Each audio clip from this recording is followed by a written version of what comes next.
Hello students.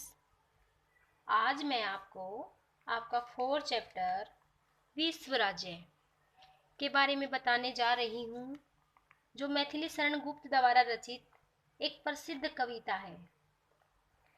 कविता को आगे बढ़ाने से पहले हम मैथिली शरण गुप्त जी के जीवन परिचय के बारे में जानेंगे।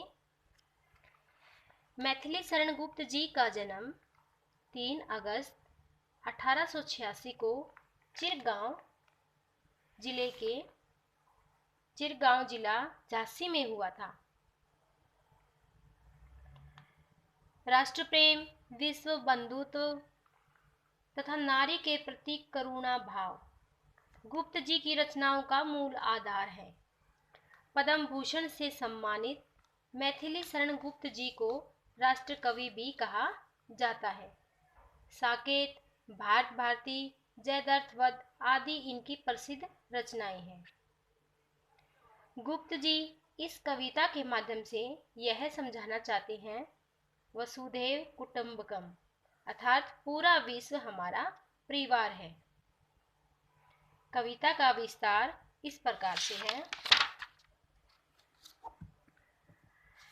कहो तुम्हारी जन्मभूमि का है कितना विस्तार, भिन्न भिन्न यदि देश हमारे तो किसका संसार। कवि कहते हैं कि जन्मभूमि का अर्थ है मातृभूमि से। जिस देश में हम जन्म लेते हैं वह हमारी जन्मभूमि या मातृभूमि कहलाती है। कवि मानव जाति से जन्मभूमि के विस्तार के बारे में प्रश्न कर रहा है। भिन्न भिन्न यदि देश हमारे तो किसका संसार, कि पूरा विश्व हमारा परिवार है तो इसको अलग अलग देशों में क्यों बांटा हुआ है। धरती को हम कांटे छाटे तो उस अंबर को भी बांटे। एक अनल है, एक सलील है, एक अनिल संचार, कहो तुम्हारी मातृभूमि का है कितना विस्तार। कवि का कहना है कि अंबर अर्थात आकाश, अनल अर्थात आग, सलील अर्थात पानी, अनिल अर्थात हवा, संचार बहना। कवि का कहना है कि जब हम आकाश, नदी, पानी आदि को नहीं बांट सकते तो धरती को क्यों बांटें। एक भूमि है, एक व्योम है, एक सूर्य है, एक सोम है। कवि कहते हैं कि हमारी एक धरती है, व्योम अर्थात एक आकाश है, एक सूर्य है, एक सोम अर्थात एक चंद्रमा है, एक प्रकृति है, एक पुरुष है। प्रकृति तथा मनुष्य दोनों के अगणित रूप हैं। कहो तुम्हारी जन्मभूमि का है कितना विस्तार। ठोर ठोर का गुण अपना है, ऋतुओं का कपना तपना है। ठोर ठोर अर्थात अलग अलग। कवि कहते हैं कि अलग अलग देशों में ऋतुएं अलग अलग हैं, सभी का अपना महत्व है।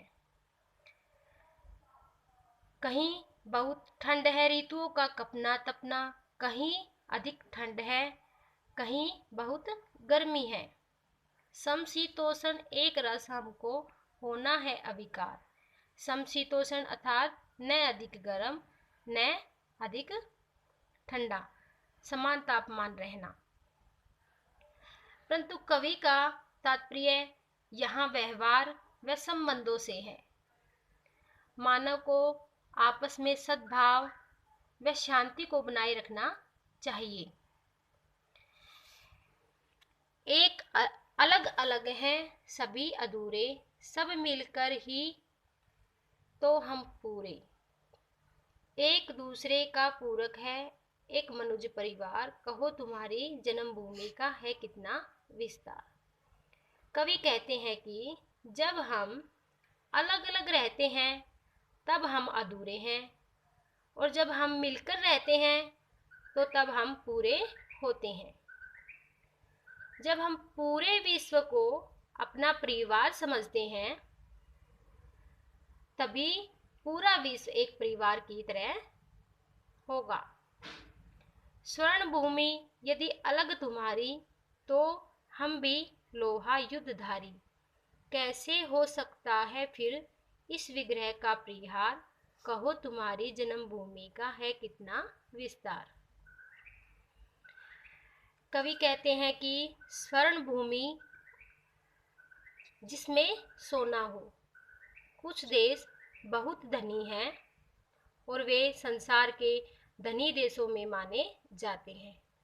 कवि कहते हैं कि हमारे पास लोहे के अस्त्र शस्त्र हैं, अर्थात मन में साहस तथा वीरता है और शास्त्रों का प्रयोग करने की योग्यता है। कहने का तात्पर्य है कि हर देश की अपनी विशेषताएं हैं, किसी को कमजोर नहीं समझना चाहिए। विश्व परित्राण का एक मंत्र है, विश्व राज्य जो लोकतंत्र है, सब वर्णों का सब धर्मों का जहां एक अधिकार। कवि ने आपस के वैर और बंटवारे की भावना को दूर करने के लिए एक मंत्र बताया है, वह है विश्व राज्य। विश्व राज्य को ही लोकतंत्र बताया गया है, अर्थात विश्व राज्य अर्थात विश्व को हम अपना परिवार समझे, सारे विश्व को हम अपना परिवार समझे। सब वर्णों का, इसमें सब वर्णों का और सभी धर्मों का समान अधिकार होता है। एक देह के विविध अंग हम, दुख सुख में सब एक संग हम, लगे एक के सत पर सबका स्नेह लेप 100 बार, कहो तुम्हारी जन्मभूमि का है कितना विस्तार।